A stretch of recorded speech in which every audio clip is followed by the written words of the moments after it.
welcome back to the channel. This is Carrie with Woman Off Grid with Dog. I have been talking about trying to do a pantry video. I just haven't had time. So I wanted to kind of do a video that I did have time for today, which is show you two things that I like to keep in my pantry and to see if you'd be interested in them as well. The first one is patchwork soup. That's what it's called. At least that's what I've heard it's called. That's what I call it. And it can be made in different ways, but I'll show you the way that I make it. And also canned meat that I like to keep in my pantry that to me feels like it's the closest to meat that you would can yourself. So yeah, that's what we're going to go over today. It's kind of a play off of the canning the ground beef and the freeze-dried meal video I did last week. So sorry I've been kind of missing this week. It's been a long week. It's been a little bit of a crazy week. There's lots of things going on with the world, as we know. So I don't know if it's happening a lot in the areas where you're at, but we have a lot of hospitals and doctor's office closing here in Maine. Those hospitals and doctor's office that are closing are really affecting people, and it did happen to affect me. Office that I do see on a regular basis is all of a sudden just closing on May 30th. And they kind of sent out a letter that said, well, you can figure out where to go yourself. So I thought that was interesting, but I'm going to I've talked to my provider and we're working together to figure it out. So if anyone else is going through that, I wish you the best. I hope you're able to find some health care that is available. So that's kind of what's been keeping my week sort of busy, besides work as well. But yeah, so I hope everyone else is having a great week. The weather here in Maine has been a lot of rain, some more snow. Today was supposed to be snow, but right now it's raining. So I'm going to take that. So that's why we're having another indoor video today. Because I don't want to film out in the rain. Yeah, I'd love to be outside, believe me. And Tank would love for it to stop raining. He's sitting over here in the doorway, pouting. So that's great. So let's get on to this. I'm going to show you the patchwork soup mix first, and then we'll go on to the canned meat, and yeah, we'll go from there. So we're starting with the patchwork soup, and this is what it looks like in the jar. I have a pint-sized jar and a quart-sized jar. If you are a smaller family, I definitely do not recommend making a quart-sized jar of this. It could probably feed, I don't even know, more than 10 people, probably 15. Because even this small jar, when I make it up, me and my dad have to eat it for a couple days. So, but this is just showing you what it looks like, and this is why I believe they call it patchwork soup, is because it has the different layers. It's actually really pretty. It's really nice to give for a gift sometimes, if people like soup, especially if they're not feeling well.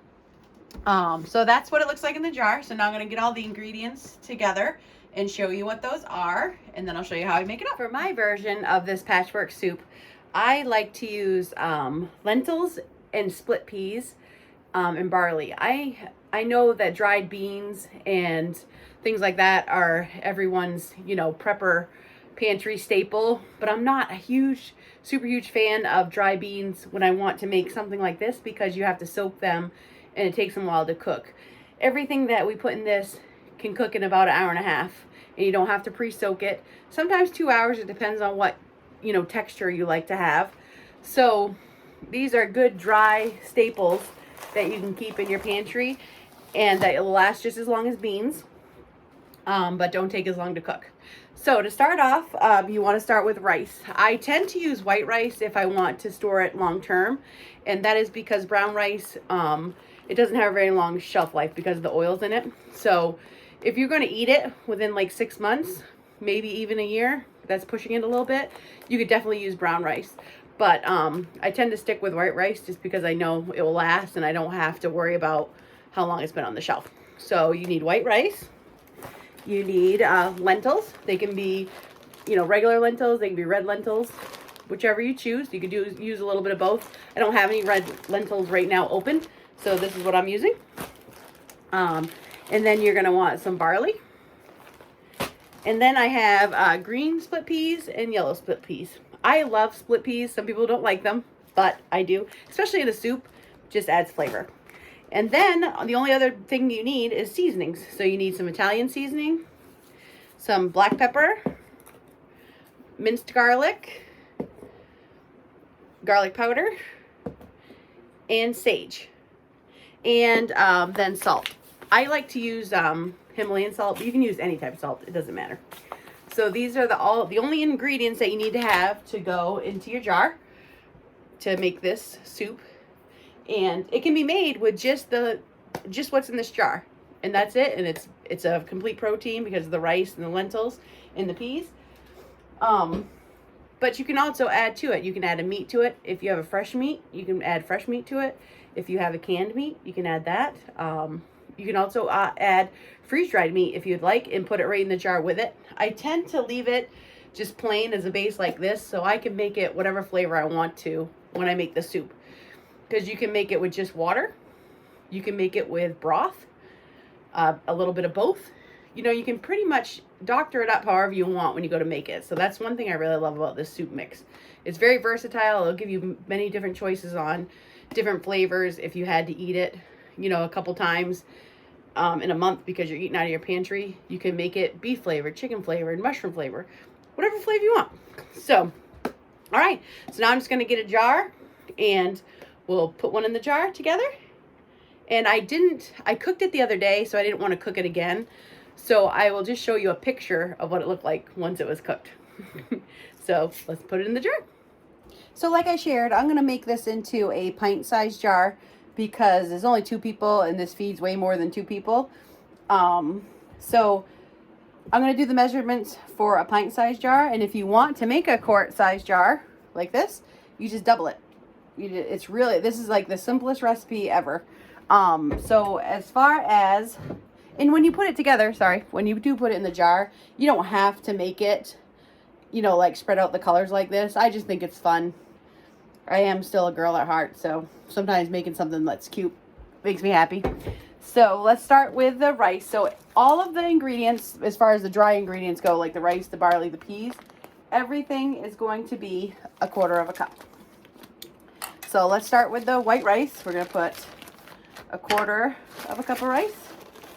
And it can be a little rounded. It doesn't matter. Oh, you know what I forgot? Hold on. I think I'm going to grab my funnel just because I'm good at making a mess.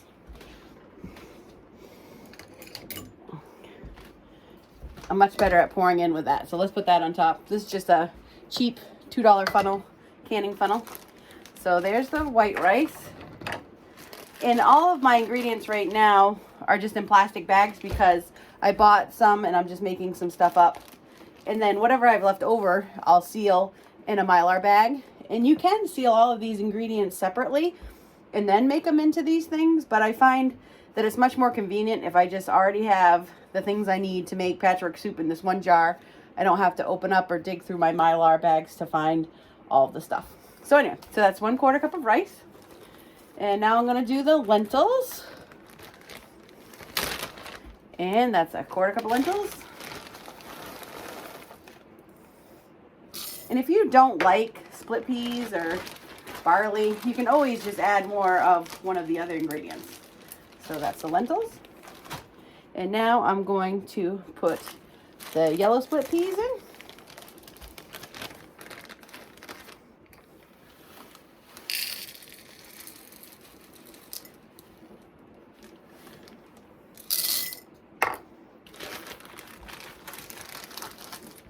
And then I'm going to put the barley.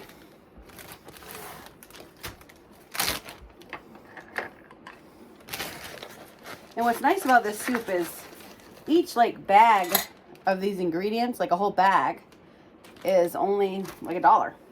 Sometimes a little more depending on what you buy. So there's the barley. And then the last thing that we have is the green split peas. Because like I said, I'm a fan of split peas. Let me put those in. Perfect. And then I'm going to put all of the spices in. I keep my little cheat sheet over here because sometimes I forget how much of each spice. So you want, in the pint-sized jar, you just want a 1/2 teaspoon of the sage. And sometimes I round it over a little bit because I happen to like sage. So it's totally up to taste. You can do it however you like.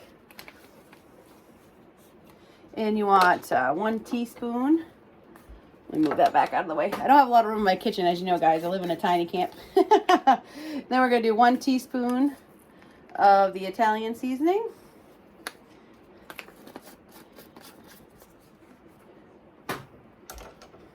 We're going to do a 1/2 teaspoon of the garlic powder.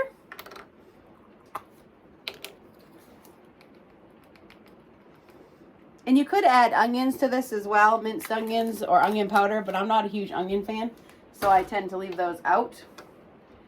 And let me see. And then you want 1 teaspoon of the granulated or minced garlic, not the powder, but the minced. Perfect. And then you want about a 1/2 teaspoon of pepper.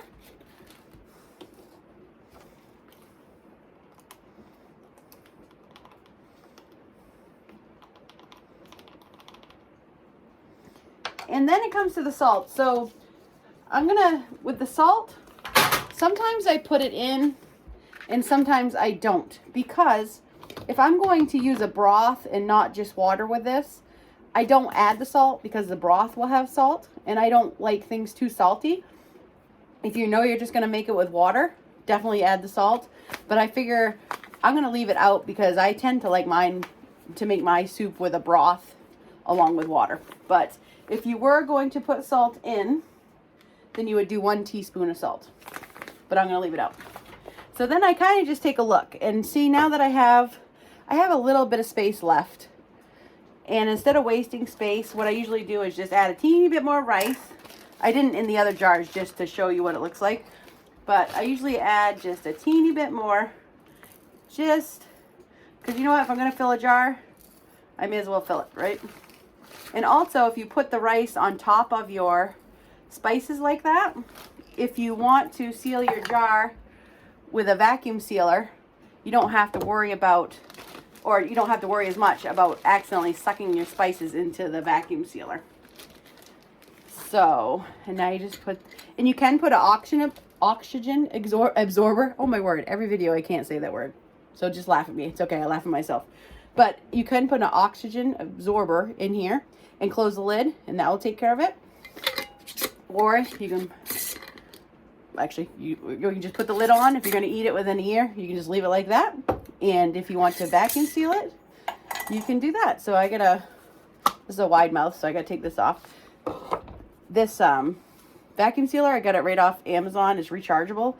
I really enjoy it. You just stick it on the jar like that and hit the button. Oh, unless mine's dead. I might need to charge it. I will be back in just a moment. Wait for that vacuum sealer to charge up a little bit. I'll show you a couple things that sometimes I like to add to my soup. I like this golden mushroom Campbell soup.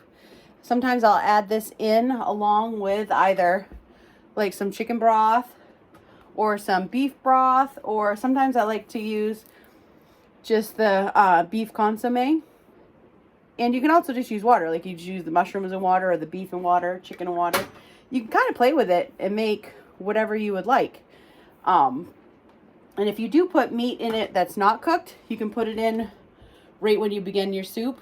And if you use freeze-dried meat, I probably wouldn't put it in until you have like a half hour or less left to cook your meal. And you could use a bigger jar and add your freeze-dried meat right in here, like I said, but I choose to usually leave it like this so I can make it whatever I like to make it in the end. But the options are kind of endless. They don't have to have meat. They can have meat. You could add, like, I also have I also have freeze-dried black beans. You could add some of those in here. But yeah, so I'll be right back as soon as that thing is charged enough for me to show you how it works. I did forget one spice. I forgot that I put parsley in here as well. So for the parsley, I just use about a tablespoon. Could be a little less, could be a little more. I am just going to move this rice over a little bit and try to put it underneath. And that way while I vacuum seal it, I won't suck too much of it up. And you could also put like a piece of parchment paper over here if you wanted to, if you were worried about sucking up the powder.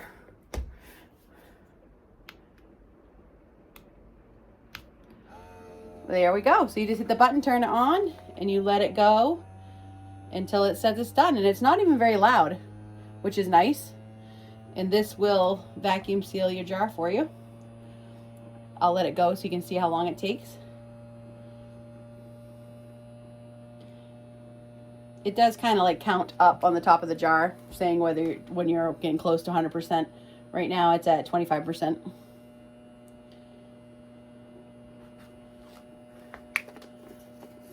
So it takes a minute or two. I think this was only like $15 on Amazon, and it is for whoops, just threw it on the floor. It is for regular mouth or wide mouth. So it's pretty handy, especially if you just want to seal it up quickly and you don't want to spend money on an oxygen absorber. If you put it in a jar anyway. You know, if you put it in a Mylar bag, you'll want the absorbers. But, all right. Let's take it off and test it. So, see now, nice and sealed. Perfect. And you can leave the ring off. You can put the ring on. It doesn't really matter. And you just want to make sure you're right on the top when you made it, so that way you'll know. I usually just write right on the lid. You can put a sticker on here. But I usually just put the date right on top, and I can tell what this is really easy, so I don't bother to write what it is. If you were going to give it away, you might want to put a label on it and put what it is. And oh, and I usually add like how much water. So for this, you're going to want, I'm trying to think in my head. So for this, it's 10 cups of liquid.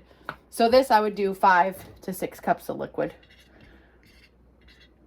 And that includes broth, water, whatever you decide to put in it.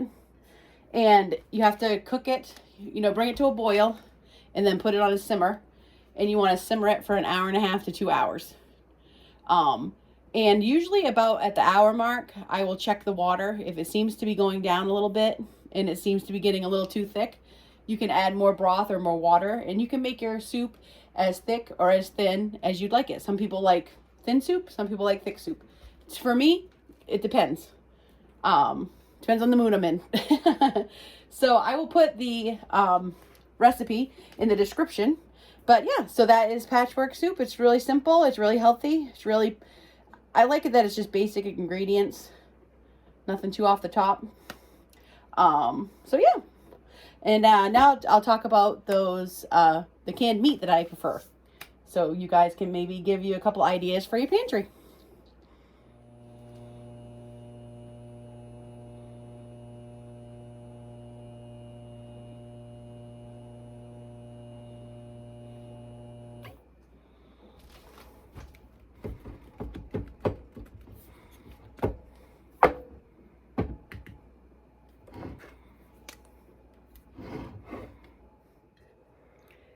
So I hope you enjoyed the patchwork soup recipe. I always find that one fun to make. I think it's just because it's almost like putting together, I don't know if you remember from, I might be dating myself, but sand art when we were kids, you pour the sand in different levels and make different colors and patterns. That's what it kind of reminds me of.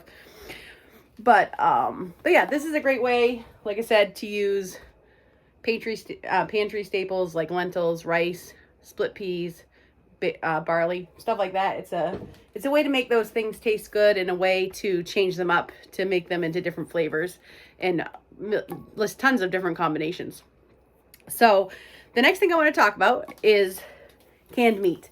Like I have Walmart canned chicken, I have canned tuna, I have other canned meat as well as this, but my favorite one so far that I've found is Keystone. And it comes in large cans like this, which are, I think they're 28 ounce cans. This one happens to be chicken. And they come in, I think these are, 14 ounce cans, which this one is ground beef. They also have turkey, and they also have a shredded beef. I think that's the only varieties that they have. What I love about this canned meat is if you look at the ingredients, the only ingredients in them are the beef and sea salt and chicken and sea salt. There's no other weird ingredients that you can't pronounce, that you don't know what they are, no preservatives. It's almost like canning it yourself, but it's in a can that you have to open it with a can opener. They are in the US, and it is like a small company. It's not a huge company.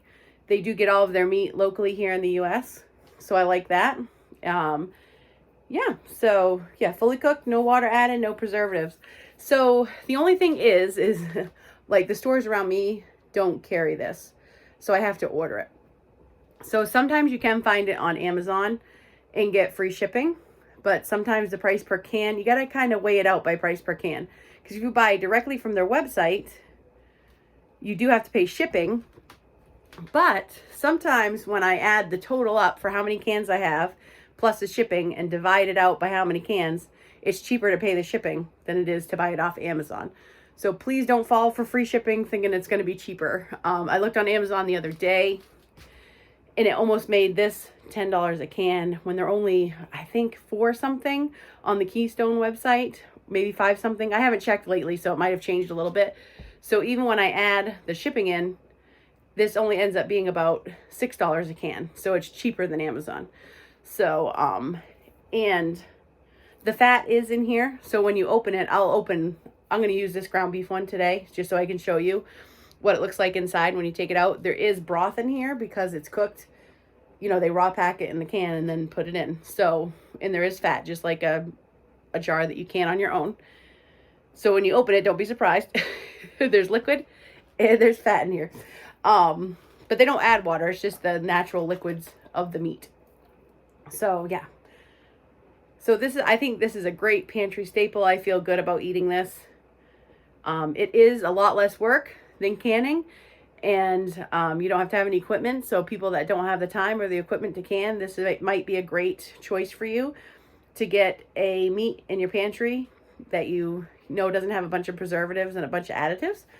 So yeah, I'll get off that soapbox, but yeah, so just shop around. There is a Walmart about an hour and a half from me that does carry the chicken. So that's where I got these cans. They only have the big ones because I prefer where it's just me and my dad here to have the small can because we don't need this much chicken. You know, this is plenty for both of us. Plus we usually have some left over, you know, when you incorporate it into a meal. So, but yeah, so you just look around your store. Some stores do carry it. I did hear, I don't have one around me, but I did hear that Kroger's in some areas carry it. But the only place I have found the shredded beef and the chicken is at a Walmart that's about an hour and a half south from me. So, all right, well, let's get this can open so you can see what it looks like inside. And I'll just talk about a couple of things that I do with it. And I'll show you what it looks like inside.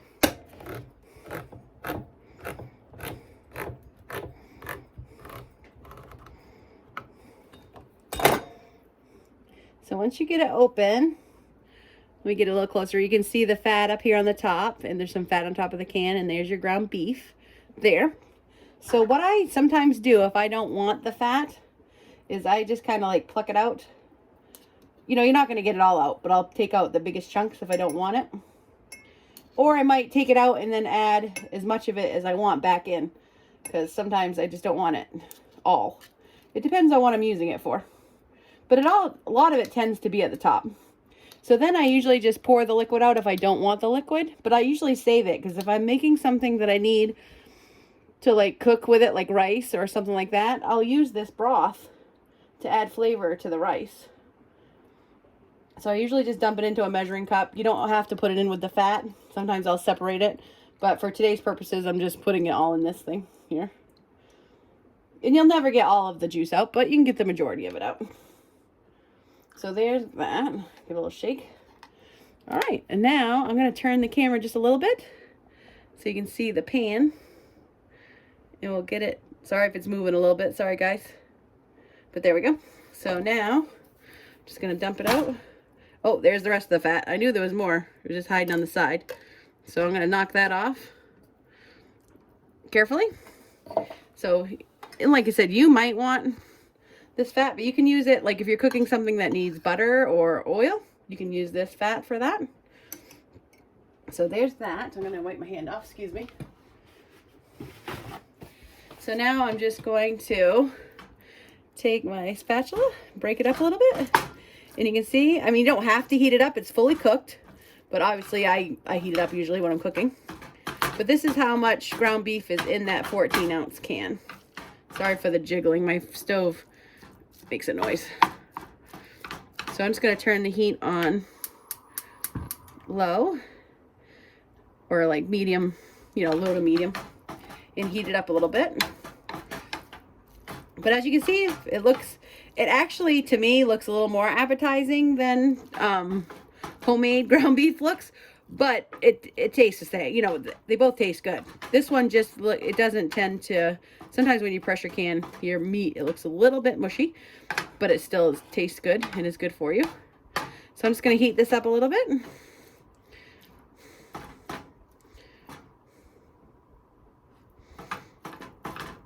So yeah, that's what this meat looks like. This is plenty enough meat for 2 people. It's really more than enough for 2 people, especially if you make it into like a shepherd's pie, or you cook it in with rice and vegetables, or, you know, anything you would usually make ground beef. You can make sloppy joes.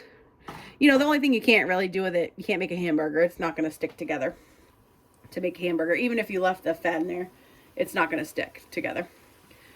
So yeah, so that's it. And today I think I'm going to make a vegetable and rice melody, or maybe I'm just going to do veggies with this beef, and we're going to eat it later for dinner. But I thought it was a good opportunity to show you what it actually looks like out of the can.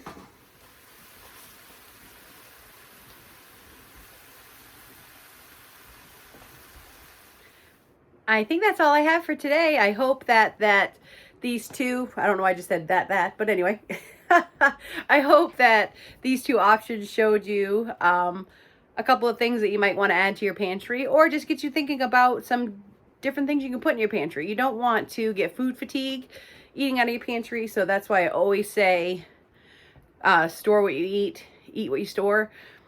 Because if you're saving 5-gallon buckets of dried pinto beans and you don't like pinto beans, you're not going to want to eat them in an emergency. So I kind of keep my pantry as like a grocery store. That's what I think about it in my head. My pantry is my grocery store at home. I try to keep it stocked. I keep it rotated.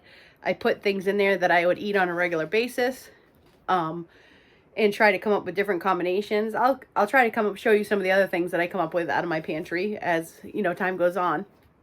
But yeah, so I think right now with all the tariffs and everything going on, it's a wonderful time to start stocking up your pantry if you haven't already. Even if it's $5, $10 a week, a month even. A few extra cans here, some rice, some canned meat, anything. It all adds up. It'll all, you know, it'll keep you fed well and feeling good if you need it. Especially, or you never know, lose a job, anything. It doesn't have to be the end of the world kind of thing to need a pantry. So if you have any questions about any of the things I showed today, please let me know. Like I said, I'll put the recipe in I will put a link to the meats on Amazon. But like I said, don't just buy off Amazon. Look around. Even check out their website. I'll put a link to their website as well. I'm not an affiliate with them or anything like that, but it is really good meat. It's really good.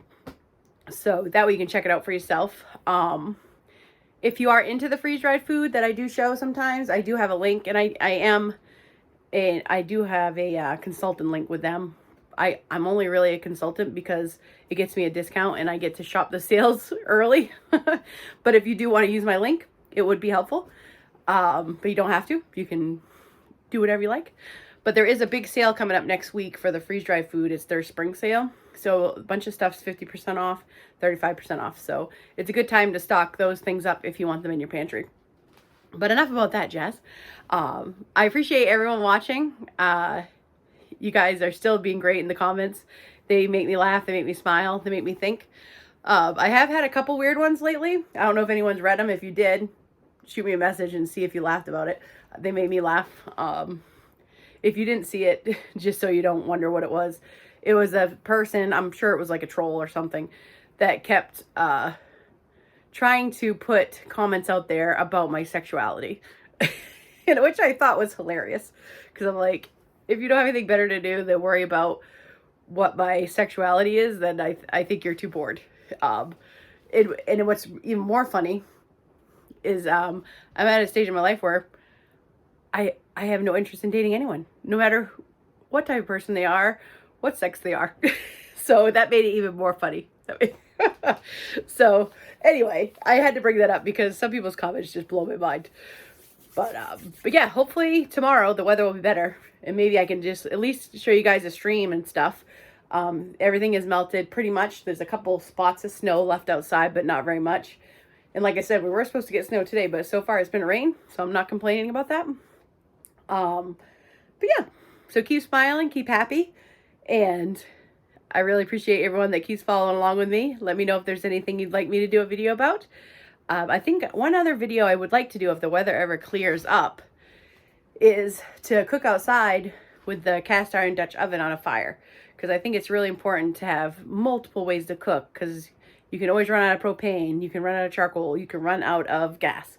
But if you live anywhere near woods, you won't run out of wood to make a fire. So again, everyone, have a great week. I hope everyone's doing well. Live every day to the fullest. Respect nature. And I'll go find Tanky. I think he's sleeping on my bed since it's raining, so he can give you his pouty goodbye again because of the weather. Here's Tank. He's snoozing because of the weather. You say hi to everybody? Yeah, are you grumpy because it's raining? Yeah, I know. We've had a rainy few weeks, haven't we? All right, guys, thanks for watching. We appreciate you, and we'll see you in the next video.